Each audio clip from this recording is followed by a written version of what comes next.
what the reader already knows here implies the previous knowledge of the reader. Before answering the questions, you should know the meaning of natural calamities and you should know the different types of natural calamities. The ability to understand the information presented in the written form is known as reading comprehension.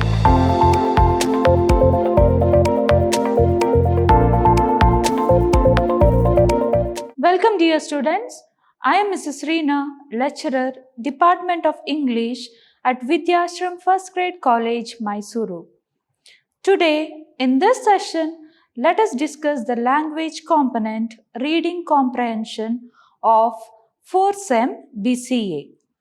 So here, we will be going through the meaning of reading comprehension and fundamental skills required in efficient reading comprehension and also the reading strategies to improve reading comprehension. Okay, we all think that reading comprehension, that is, they will give a passage and after that we have to write the answers. So we have to read the given passage, then it will be followed by few questions where we have to answer them. And you think that it's very easy to do that, just read the passage and then to write the answers for the questions asked below, right?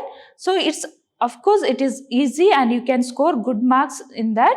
But before reading a passage or textbook, we have to keep certain things in our mind, right? So simply if we read for the exam's sake, it's not of any use. So whenever we read something, we should gain some knowledge from that. Let's see the meaning of reading comprehension and also the skills which we require to read a textbook. And let's also look at the different skills which is required to read a text properly, and also let's know about the reading strategies. So, what do you mean by reading comprehension? Reading comprehension is the ability to process text, understand its meaning, and integrate with what the reader already knows. Okay, so integrate with what the reader already knows here implies the previous knowledge of the reader or the prior knowledge of the reader.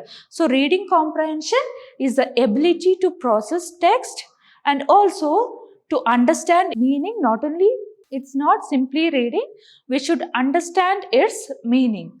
Okay. So let's look into a definition of reading comprehension.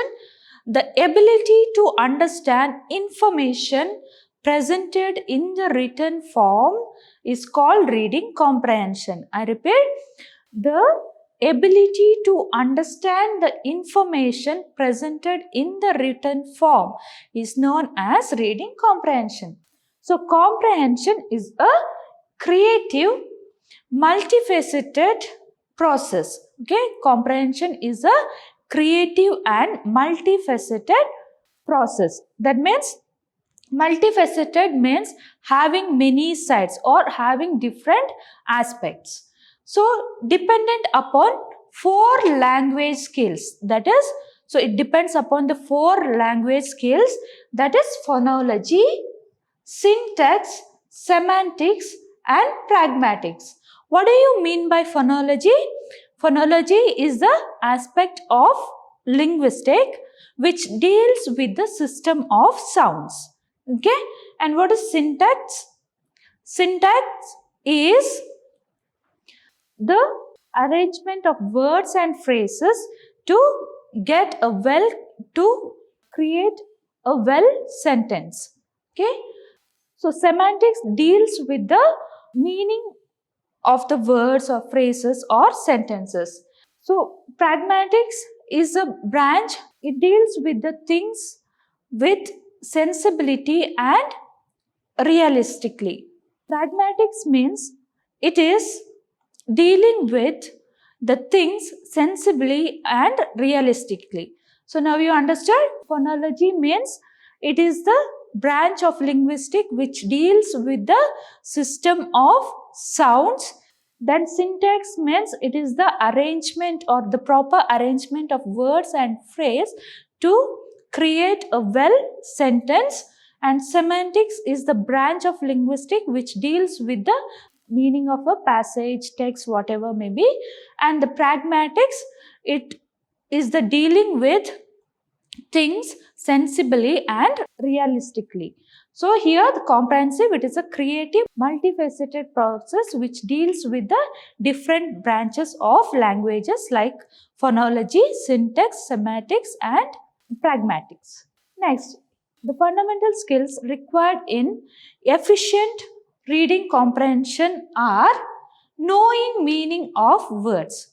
So without knowing the meaning of the words, we will not be able to understand whatever is written in the passage or in the textbook. We will not be able to analyze the passage or the textbook in whole.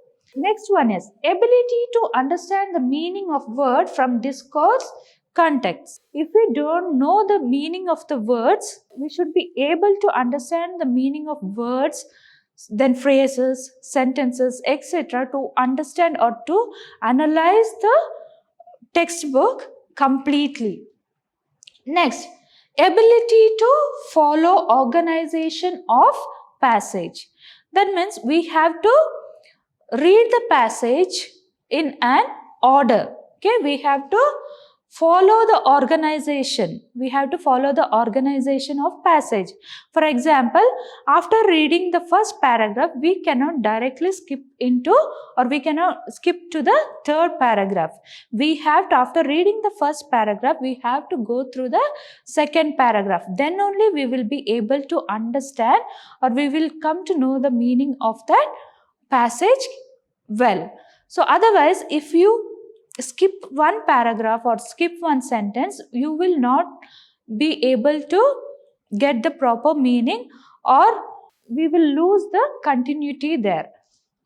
Next, identify the antecedents and references in it. When we read a textbook, we should know the previous knowledge about the author or why the author has written. Antecedents means it is regarding the previous knowledge which we have regarding that passage or the text which we are reading. And also we should refer it to some other things. For example, if we are reading some history book, so we have to analyze the previous thing. We have to refer the other thing also. For example, when we read Indian history, so we will go through different movements. In other parts of the country also, they had revolution. So that revolution, so India was under the control of British, then French, even French, then Dutch and Portuguese, all wanted to have power on India, right? So they want to rule India. They all wanted to rule India. So when there was an outbreak like French Revolution in France, then American Revolution, so it had an impact on India also. So we have to refer that. Why there was an impact of French Revolution in India, why there was impact of American Revolution in India, and impact of world wars. So like that, we should be able to refer the things. Next, ability to draw inferences from a passage about its contents. Okay, ability to draw an inference. That means ability to reason that or ability to come to an conclusion why this happened or why the author has written this. So what is the purpose of the author to write this text or the passage? So we should be able to give or make inference. Next is ability to identify the main thought of a passage. This means that we should be able to identify the main theme of the passage. Okay. Next, ability to answer questions answered in a passage. So the thing is, if you want to score good marks in this reading comprehension, you have to answer all the questions asked below the passage. Read the passage carefully. So only if you are able to answer the questions asked, you will be able to score good marks, and you should be able to understand both question and also the answer. You have to check whether you have written the proper answer for the questions. Next, ability to recognize the literary devices and propositional structures used in a passage and determine its tone. So, this is also an important aspect which you have to know, not simply reading the poem or prose or any other stories. So you should be able to recognize the literary devices in that. For example, the figures of speech, and also you should know the structure of that, tone of that, and the rhyming scheme in the poem. All that things you should be able to understand. Next, to understand the situational mood. Okay, to understand the situational mood. So you should understand each and every aspect in the textbook or the passage. So mood of agents, that means the people in the story. Then you should know about the objects used in that passage. Then temporal means regarding the timings. Okay, maybe year, date, month, whatever may be. That one may be in past tense, present tense, all these things. It is regarding the time. You should be able to understand all these modes. Then spatial references, that means about the region in which place this took place. All that things, whether inside a state or country or in the world, other parts in other countries or other parts of the world. Next, casual and intentional inflections, etc. So these are the things which we have to understand when we read a passage. So these moods, these situational moods should be conveyed for assertion, questioning, commanding, refraining, etc. So here, if we read it carefully, if we understand all these things properly, you will be able to give the answers, ask the questions and all. Next is ability to determine writer's purpose, intent and point of view, and draw inferences about the writer. Okay, so we should be able to understand, we should have the ability to understand the author's purpose of writing the text. Next, coming to the reading strategies. So here, using prior knowledge or previewing. This provides a framework of the text. Okay, so here using prior knowledge or previewing the text means, so we have to have some, before reading something, we should have some previous knowledge about that subject. For example, in your exam, you will get a passage regarding the natural calamities. Before that, before answering the questions, you should know the meaning of natural calamities and you should know the different types of natural calamities. Then only you will be able to answer that, or you will be able to understand that passage carefully. Without having a simple knowledge about that subject, we won't be able to move further with that. Next is predicting. So it sets up expectations. For example, when we watch a movie, in the beginning itself, we start predicting about the climax, right? So most of us, it may be true or false, but still we have that capacity to predict. So that prediction is based on our knowledge, prior knowledge. Next is identifying the main idea and summarization. If we read simply for the sake of exam or anything, it is not worthy to read like that. So when we read, we have to go through the main theme and we should be able to summarize that. Okay, for example, when we recite a poem, okay, we should be able to understand the theme of the poem, then the purpose of the poem, purpose of the poet, why he wrote that poem, and also we should be able to understand each paragraph line by line, and we should be able to summarize that or write it in a own words. Next is questioning. So asking and answering questions about the topic or about the text is another reading strategy that helps us to know the meaning of the text. Okay, so whenever you read a text, so many questions will come into our mind. So we may ask questions to others to clear our confusions, and also we may answer the question so that it will help us to understand the meaning of the passage or the text very well. Next, making inferences.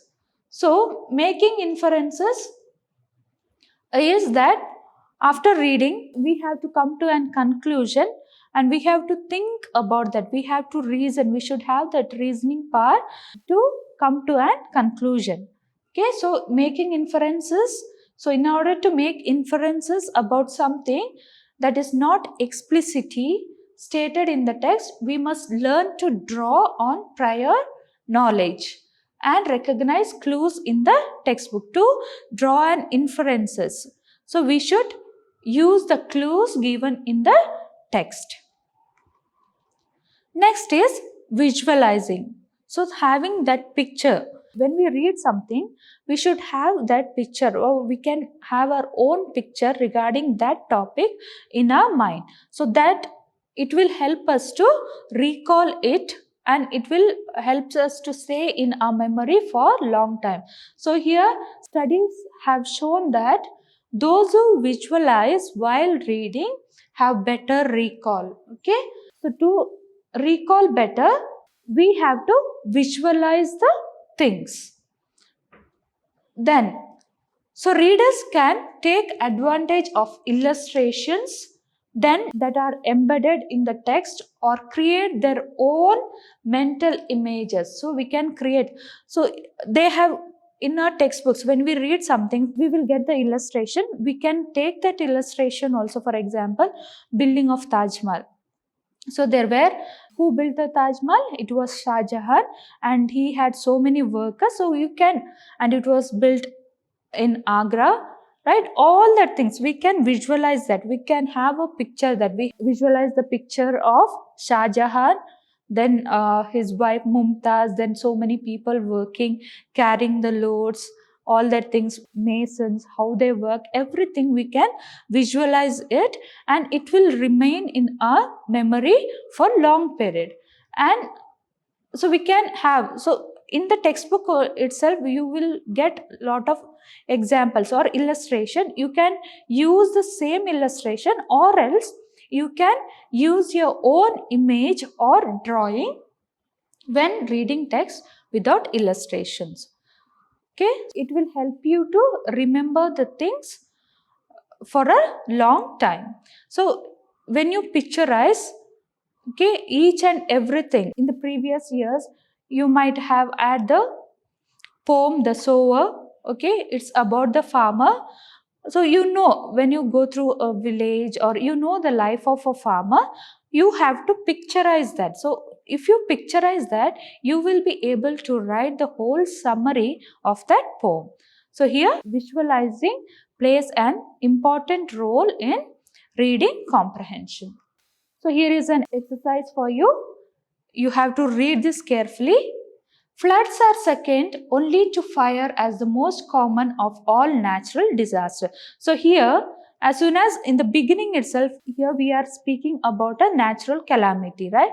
So natural calamity, when we speak about, when we come across this word, you have to picturize the natural calamities like earthquake, cyclone, all the things are the natural calamity. You have to visualize that, and you have to draw a mental, you have to have a mental image of these things.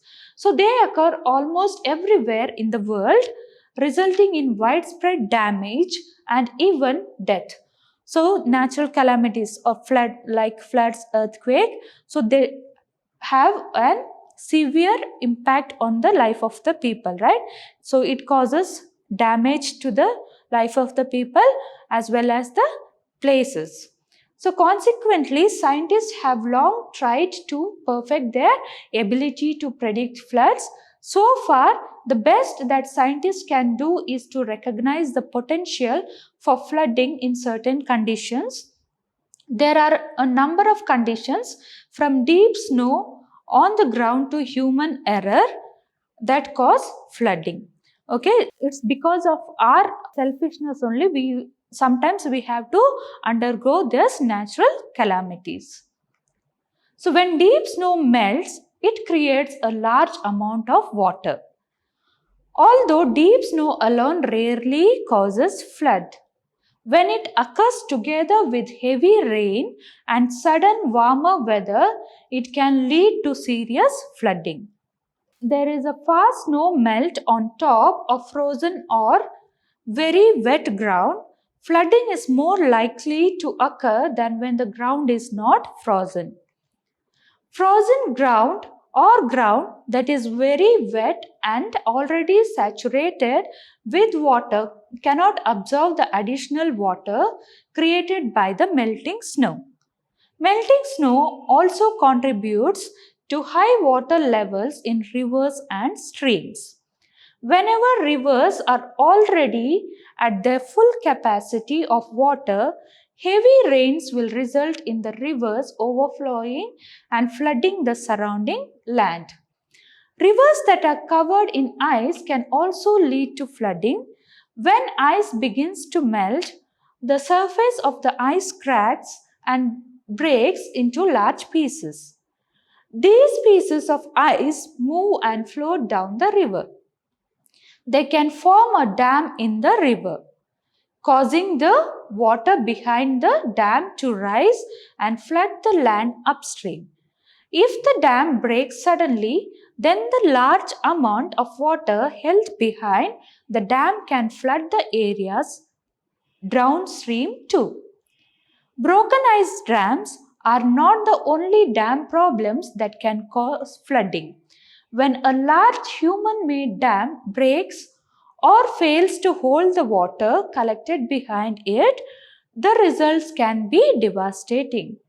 Dams contain such huge amounts of water behind them that when sudden breaks occur, the destructive force of the water is like a great tidal wave. Unleashed dam waters can travel tens of kilometers, cover the ground in meters of mud and debris, and drown and crush everything and creature in their path. Although scientists cannot always predict exactly when floods will occur, they do know a great deal about when floods are likely or probably going to occur. Deep snow, ice-covered rivers, and weak dams are all strong conditions for potential flooding. Hopefully, this knowledge of why floods happen can help us reduce the damage they cause. So, when we read the passage, we came to know about the natural calamities, and here we concentrated more on floods and how the floods occur, what are the reasons for the flood, everything we analyzed that. So we were able to come to a conclusion of damage caused by the flood and why the flood. So flood alone will not create the damage. Along with flood, other things also will severe flood. Okay. So after that, after reading the passage, you will be having the questions like this. To answer that, you should have the previous knowledge of that natural calamities, and also you should read the text carefully. Let's see, which of the following words are natural disaster? So what's the answer? Is it only flood? We read about flood here. Is it only flood is a natural calamity? No, we have flood, earthquake, aeroplane is not a natural calamity, and typhoon. These are the three natural calamities. Next one, which of the following are included as causes for floods in the reading passage? So, which of the following? It is melting snow. In the passage, they spoke about the melting snow. Next, how does deep snow cause flooding? Options are melting snow causes flooding, Too much rain causes flooding. Sudden warm temperature combined with heavy rains causes flooding. And freezing water causes flooding. Freezing water will not cause flood. The answer is sudden warm temperature combined with heavy rains causes flooding. Next, a broken human-made dam is compared to what? It's compared to a tsunami, a tidal wave, a broken ice dam, or overflowing. So here in this passage, a broken human-made dam is compared to a tidal wave. So hope you all understood the meaning of reading comprehension and about the skills which we have to use or which we have to inculcate to have and inculcate in efficient reading comprehension, and also about the reading strategies. So whenever you attempt a question or reading comprehension, go through it properly, analyze it properly, try to understand the meaning of the passage, and then you have to answer the questions. So thank you all. Stay safe and healthy.